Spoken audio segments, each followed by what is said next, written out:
Save me, Tom Cruise. I just want to go fast. You know, Rena, like, talk fast. Remember, folks, if you ain't first, you're last. Looks like the LA Dodgers don't care very much for my World Series prediction, at least not yet. I said Dodgers in 7. It's looking more like Red Sox in 4. Boston won Game 1, 8-4 Tuesday night, powered by 4 hits from Andrew Benintendi and a homer from former Derek Jeter heir apparent Eduardo Nunez. Our BronxNet cameras were at Fenway Park to open the series.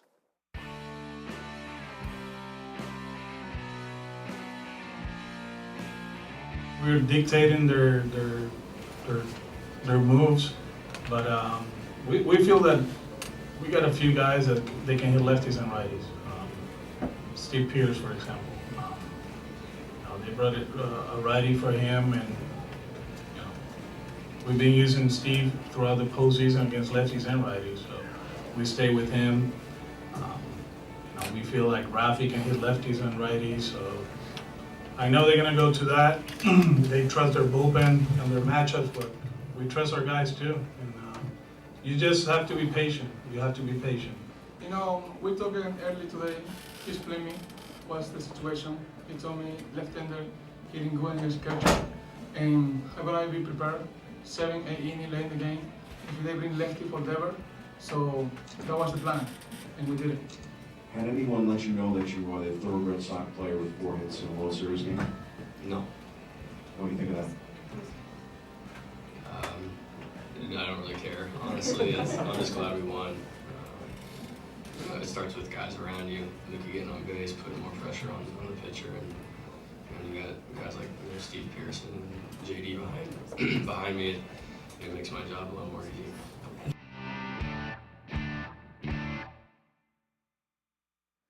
Game 2 showcased more of Boston's dominance. The Sox won an MLB best 108 games during the regular season and have carved up 2 100-win teams in the playoffs in the Yankees and the Astros. They won Game 2 4-2 Wednesday night. This time it was MVP candidate J.D. Martinez who delivered a clutch hit. And if Yankee fans aren't sick enough right now, the Red Sox are even doing good deeds off the diamond. Red Sox outfielder and fellow MVP candidate Mookie Betts has long provided heroics on the field, and now the All-Star is doing the same off it as well. He was identified for performing a simple act of kindness for Boston's hungry and homeless hours after Betts and the Red Sox took a 2-0 World Series lead on Wednesday. And with temperatures dipping into the 30s overnight, the generous star reportedly provided hot meals from trays of food to the city's homeless outside the Boston Public Library. The World Series heads west tonight. The Dodgers will try to get back into the series on their home turf and send rookie starter Walker Buehler to the mound against Boston righty Rick Porcello. Timely hitting was key for the Red Sox in the first 2 games, scoring 9 of their 12 total runs with 2 outs. We'll see a dramatically different Dodger lineup Friday with the right-handed Porcello on the hill for Boston. Expect Cody Bellinger and Max Muncy to start after being relegated to the bench against lefties in the first 2 games. I was joking on Monday when I said the Knicks were still looking for their first win of the season. I meant their real first win of the season. New York defeated Atlanta in the opener, of course, as we showcased last Friday on the show. The Knicks are 0-4 ever since, including 0-3 on the road. Hassan Whiteside scored 22 points and grabbed 14 rebounds. Josh Richardson added 21 points, and the Miami Heat rolled past New York 110-87 on Wednesday night. A marketing company set up a billboard near Madison Square Garden showing Kevin Durant, who is expected to become a free agent with Kristaps Porzingis, in an attempt to lure Durant to the orange and blue. Kevin Durant loves MSG, but said he's not impressed by billboards. I still think he will strongly consider the Knicks in free agency. The Nets top Cleveland 102-86 Wednesday night. Brooklyn is at New Orleans tonight. Meanwhile, the Knicks welcome Golden State to the Garden where they can watch Durant firsthand. Maybe he'll be kind to the Knicks because of the billboard. Time for some quick hitters from around the world of sports. After starting the season 0-2, the LA Lakers have been fueled by LeBron James posting back-to-back wins, including a victory over the Denver Nuggets Thursday night, Denver's first loss of the season. Final there, 121-114. NBA rumor mill reports that Houston offered 4 first-rounders for Minnesota All-Star Jimmy Butler. I can definitely see that trade happening. On the NFL gridiron, Houston quarterback Deshaun Watson tossed 5 TDs in a 42-23 whipping of the Miami Dolphins on Thursday Night Football. The 1-6 Giants are in full fire sale mode. Defensive tackle Damon Harrison is now a Detroit Lion. Veterans Janoris Jenkins, Olivier Vernon, B.J. Goodson, and even Landon Collins could be potential trade options as the Giants look to rebuild now. The G-men got a 5th-round draft pick from the Lions for Harrison.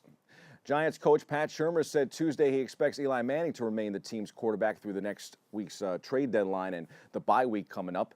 Cornerback Eli Apple, who was drafted with the 10th pick in 2016 and has 1 interception in 3 NFL seasons, was traded from the Giants to New Orleans on Tuesday. Giants welcome 4-2 Washington to the Meadowlands on Sunday. That game kicks at 1 p.m.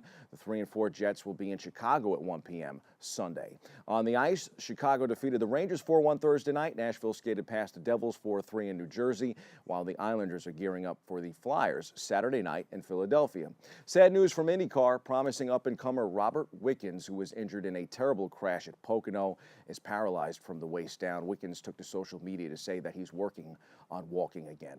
And on a final sports roundup note, since the Yankees and Mets are sitting this World Series out, at least we have the past to reflect on. On this date, October 26, 2000, the Yankees beat the Mets 4-2 in Game 5 of the 2000 World Series, the Subway Series, to win the championship for the 26th time.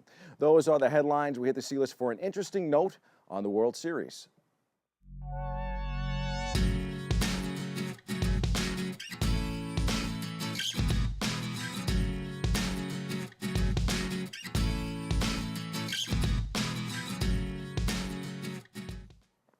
It's easy to roll your eyes at the Fall Classic and dismiss it as a battle of big market behemoths. This Red Sox and Dodger teams are still playing right now because they rank 1st and 3rd in payroll. But it's not just money that lifts these teams above all the others. 2 examples will be on display when Game 3 gets rolling tonight. Walker Buehler and Andrew Benintendi, who we mentioned before, aren't 9-figure free agents like J.D. Martinez and David Price.